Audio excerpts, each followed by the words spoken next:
নিৰি মানুহক হত্যা কৰিব লাগে তাৰ পিছত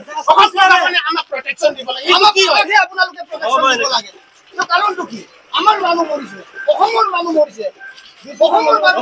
অৰুণাচলৰ মানুহ আপোনালোকে গাইড দিছে আপোনালোকে কিয় গাইড দিছ তিনজন চাৰিজন এতিয়া মাৰি গৈছে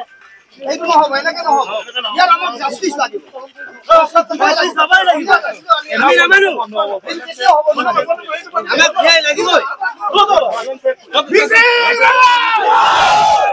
বিশেষ ৰঙা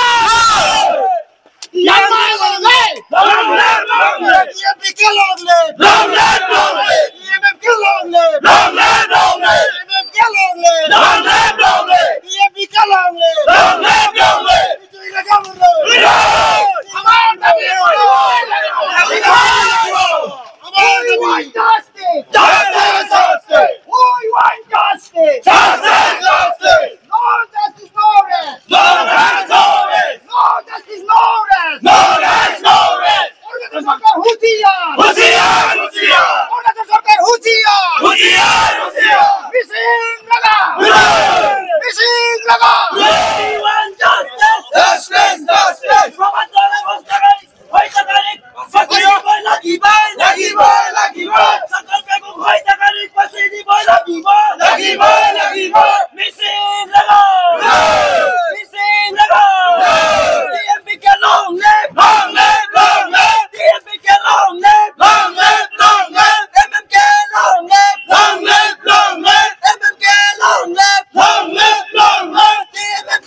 কোনো এটা ৰেছপন্স এতিয়ালৈকে দিয়া নাই তাৰ লগে লগে যোৱা সপ্তাহত এজনক আকৌ ইটানগৰত কাটি পেলাই থৈছে হাত ভাঙি পেলাই থৈ দিছে সেইটো ৰেছপন্স দিয়া নাই তাৰপিছত আৰু এটা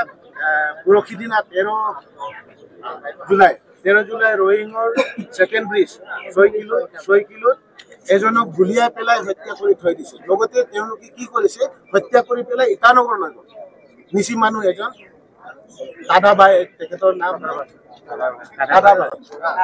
দাদাবাই তো দাদাবাই তেওঁ এনেকে আমাৰ অসমৰ মানুহক যদি এনেকে কৰি থাকে তো আমি সহ্য কৰিব নোৱাৰো অৰুণাচল চৰকাৰে এইটো ৰেছপন্সিবল ল'ব লাগে এতিয়াও আমি এইটোৱে বাৰম্বাৰ ৰিকুৱেষ্ট কৰিছো কি অসম প্ৰশাসনকো এইটোৱে ৰিকুৱেষ্ট কৰিছো আমি যোনটো গণতান্ত্ৰিক দাবী সেইটোৱে আমি কৰিব গৈছো যাতে শান্তি প্ৰিয়কে কৰিব গৈছো যাতে আমাক এণ্টাৰপ্ৰাইজ কৰি পেলাই হুলস্থুলীয়া পৰিৱেশটো গঢ়ি নুঠে আমাৰ লগত আছে টাই আহোম যুৱ ছাত্ৰ পৰিষদৰ শদিয়া জিলা সমিতিৰ লগতে কেন্দ্ৰ সমিতিৰ বিষয়ববীয়াৰ লগতে সাধাৰণ সম্পাদক মনোৰঞ্জন গগৈ ডাঙৰীয়াৰ লগতে আদি মিচিং বা এনেকেবা ৰয়িং চদিয়া ব্লকৰ প্ৰেচিডেণ্ট ছেক্ৰেটাৰীৰ লগতে তেওঁলোকৰ সদস্যবৰ্গৰ লগতে আচ্ছা কি ট্ৰাইব ষ্টুডেণ্ট ইউনিয়নৰ শদিয়া জিলা সমিতি আঞ্চলিক সমিতিৰ সভাপতি সম্পাদক আৰু আকসু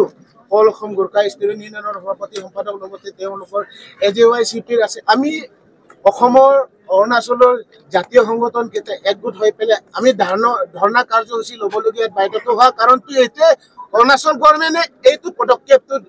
18 জুন তাৰিখে ল'লেহেঁতেন অৰুণাচল চৰকাৰে যদি এই পদক্ষেপটো 18 জুন তাৰিখে লৈ পেলাই তেওঁলোকৰ ঘৰৰ শান্তিৰ বা অসমৰ মানুহক নিৰি হত্যা কৰা বন্ধ কৰিম বুলি ৰেছপন্সিবল ল'লেহেঁতেন আজি আকৌ দুজন মানুহক হত্যা নকৰে সেই বিষয়টো যদি এতিয়াও যদি অৰুণাচল চৰকাৰে যদি ৰেছপন্সিবল নলয় তেনেহ'লে আমি অনিৰ্দিষ্ট কাললৈ ৰড ব্লকেট কাৰ্যসূচী ল'বলৈ বাধ্যতা হৈছিল তো সেইটো কাৰণে আমি সকলোৱে শান্তিপ্ৰিয়ভাৱে কৰিব গৈ আছিলো কিন্তু অসম প্ৰশাসন ফালৰ পৰা আমাৰ ৰছী চিঙাই দিছে আৰু বন্ধ উঠাবলৈ কৈ আছে আমি কোনো পধ্যে মানি নলওঁ আমাক ন্যায় লাগে যদি ন্যায় নিদিয়ে অনিৰ্দিষ্ট কাললৈ আমাৰ ৰড ব্লকেট কাৰ্যসূচী চলি থাকিব